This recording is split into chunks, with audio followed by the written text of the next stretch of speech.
Et une fois encore, nous dit bonsoir avec toutes fidèles auditeurs et auditrices. Donc, c'est l'émission des jeunes chrétiens. Donc, déjà, moi, saluer bien tous collègues, tous confrères, camarades, donc, qui est à l'école publique centre théologique du Nazarien du Guyane, nous saluons. Nous saluons frère Auguste, frère Peterson, nous saluons. Nous saluons le révérend pasteur Eden, pasteur Fritz Jean-Claude, nous saluons dans le nom précieux de Jésus. Et moi, salue aussi le frère l'unique, la soeur Marie-Cabelle. Donc, nous saluons dans le nom précieux de Jésus, c'est le frère Belloni. Donc, et le sujet que nous allons partager avec vous cet après-midi, c'est l'importance de l'humilité. Et à travers ce sujet ça que nous gagnons, et effectivement, nous titrons sujet ça, c'est dans Marc chapitre 18, le verset 4, qui est le verset clé. Donc, et si on apprend le verset 1er, le verset 2, le verset 3, et bien pour nous arriver dans le verset 4 là, et si on arrive à faire une courte lecture, il dit, à ce moment, les disciples s'approchaient de Jésus et dirent, qui donc est plus grand dans le royaume des cieux? Et Jésus ayant appelé un petit enfant, le plaça au milieu d'eux et dit, je vous le dis en vérité, si vous ne vous convertissez et si vous ne devenez comme les petits enfants, vous n'entrerez pas dans le royaume des cieux. C'est pourquoi quiconque se rendra humble comme ce petit enfant sera plus grand dans le royaume des cieux.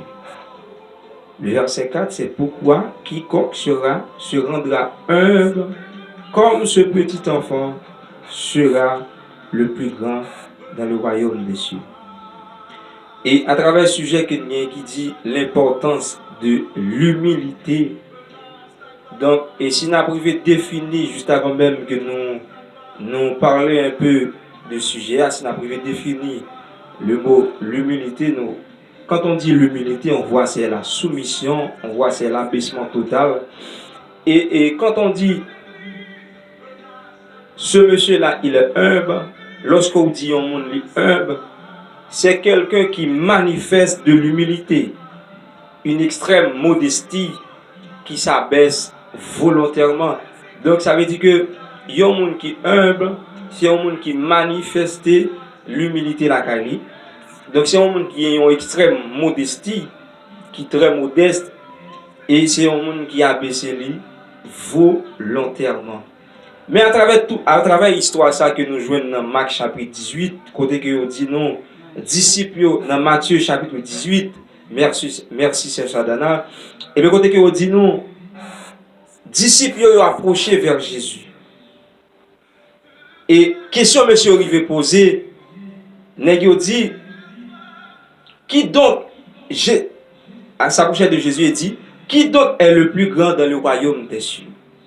Donc, lorsque vous imaginez question nèg posée, moi je ne sais pas pour quelle raison nèg obligé de poser question ça autour de l'histoire. Qui donc est le plus grand dans le royaume des cieux? Donc, et lorsqu'on fait une étude approfondie dans l'histoire, donc on parle depuis le temps des temps comme si, et bien monsieur était toujours un esprit de grandeur. Par contre, sinon avec non. Donc c'est était toujours un esprit de grandeur. Donc ça veut dire que malgré monsieur, ce sont des disciples de Jésus, mais monsieur qui arrive à poser Jésus question pour demander qui est-ce qui est plus grand. Donc où est que depuis le temps des temps, il y a un esprit de grandeur. Donc ça permet que, et bien même à l'église de nos jours, donc où est capable, où est certains chrétiens, certains membres de l'église, il y a toujours un esprit de grandeur, toujours comme si mettait au supérieur de l'autre. Donc il va prendre forme serviteur, servante, mais il veut comme si pour nous servir de préférence. Donc à travers ce sujet que nous avons, l'importance de l'humilité. Donc, qui importance que l'humilité a gagné dans la vie nous? Qui importance que, eh bien, qui ça que le capable porter lorsque nous-mêmes en tant que chrétiens, nous-mêmes, émission des jeunes chrétiens, qui importance que l'humilité a gagné dans la vie nous? Donc, c'est ça effectivement le sujet, l'importance de l'humilité. Donc, et qui ça que nous capable de dire moi-même autour de ce sujet ça? Et lorsque un chrétien gagne ça, l'humilité la Kali, donc, c'est sûr, certains sont capables de dire ça clairement. Lorsqu'un chrétien a humilité la Kali, même si ouais, eh bien, bagaille capable peut-être difficile pour vous de nos jours. Mais de vous gagner humilité la Kali, ou servez le Seigneur avec crainte et tremblement, et bien, c'est sûr certain, et bien, il ne va pas arrêter comme ça. Il ne va pas arrêter fait noir pour tout le temps. Parce que humilité, c'est une âme. Et lorsque l'on parle de âme spirituelle, humilité, c'est une âme pour que le chrétien lui-même soit capable d'avancer dans l'évangile. Humilité, c'est une âme et bien pour que le chrétien lui-même soit capable d'être en contact avec le Seigneur. Et bien, ça sont outils, ça sont éléments de base.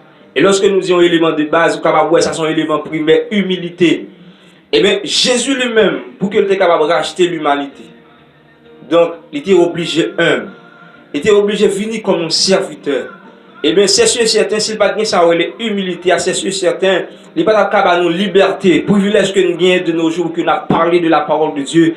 Et bien, privilège que nous gagnons de nos jours pour que nous prêchions l'évangile. Et bien, l'évangile de retour de Jésus-Christ, l'évangile dernier temps, c'est grâce à l'humilité, ça. C'est par rapport avec l'humilité que Jésus lui était gagné, et bien, qui fait qu'il était capable de prendre la croix pour nous.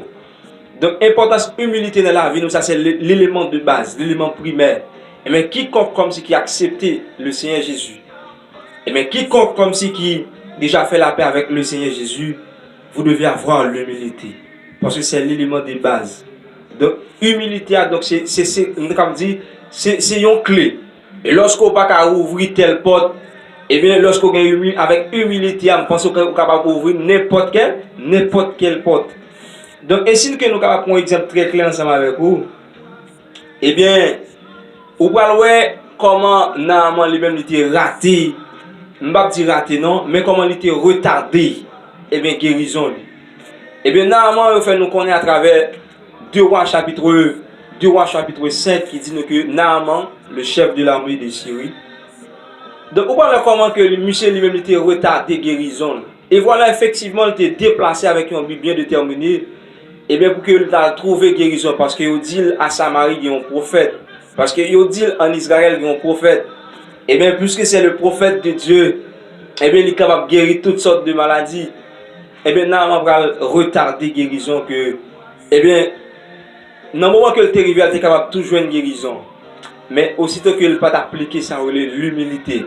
Il n'y a pas que ça l'humilité la qualité, donc ça permet qu'il te retardé. Donc, mais c'est normal pour Naaman, parce que Naaman c'était un homme de physique, Naaman c'était un homme de l'armée. Donc effectivement, monsieur Sao, vous avez trouvé que vous manquez d'humilité la caille vraiment. Mais vous avez que monsieur était retardé, eh bien, guérison, lorsqu'il était arrivé auprès du prophète là, eh bien, lorsque le prophète là t'a dit, allez, lave-toi 7 fois, eh bien, dans le Jourdain, eh bien, pour cher, bien pour le vin saine encore. Et bien effectivement, Naaman était répliqué. Donc ça que il pensé à, donc c'est pas ça prophète l'a dit. Pour lui-même, il pensait prophète là, t'as sorti, il parler avec lui. Et bien il fait colère. Et bien il était dit, est-ce que les fleuves de Labana, et bien, fleuve qui gagne la caille, est-ce que vous pas plus d'importance que Jourdain? Et bien on voit le comment que humilité que le pas de la caille. Nous c'était qu'on guéri déjà, mais plus que le pas de ça l'humilité, donc ça permet que eh bien guérison de retardé. Et lorsque il était décidé pour tourner à Syrie, et bien pendant que dans route là, et bien collègue lui parle avec pour dire non, mais pour ça ou pas faire ça pour faire la dou faire. Et ça dou faire ils sont insignifiants, ils pas rien. Et bien pour qu'ils sont pas fait, donc ce sont peu de choses les dou faire. Et bien effectivement, monsieur écouté, et bien il était retourné, il plongé 7 fois dans le Jourdain. Et bien à travers l'histoire, nous voyons que et bien pour Naaman il était venu belle encore, pour Naaman monsieur était guéri de lèpre qu'il était gagné. Donc ça veut dire que importance humilité dans la vie nous en tant que chrétiens. Et si Jésus lui-même était gagné humilité, c'est sûr certain nous-mêmes aussi en tant que monde, en tant que disciples de Jésus, nous devons avoir aussi l'humilité parce que l'humilité eh bien, c'est l'élément de base, c'est l'élément primaire. Et bien, pour que le chrétien lui-même est capable d'être en connexion avec le Seigneur Jésus. Et nous croyons que nous avons beaucoup de choses à dire autour de ce sujet. Et pendant que nous avons un petit pause musicale, et nous croyons que nous avons Sœur Charline aussi, la Sœur Sadana, qui va intervenir autour de ce sujet. Et nous pensons que nous avons eh bien, d'autres jeunes encore, donc si vous avez une unité, vous êtes capable d'appeler, vous êtes capable d'intervenir autour de ce sujet qui dit l'importance de l'humilité. Et bien, sujet ça, lui-même qui était, eh bien, côté que il était tiré par le frère Fils aimé, et bien, notre président, que le Seigneur vous bénisse.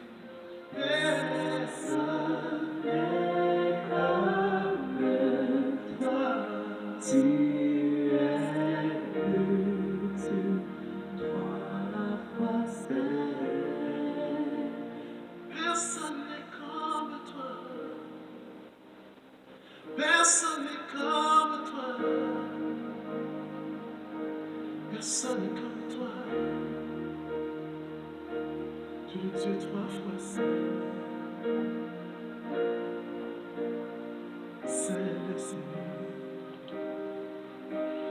Saint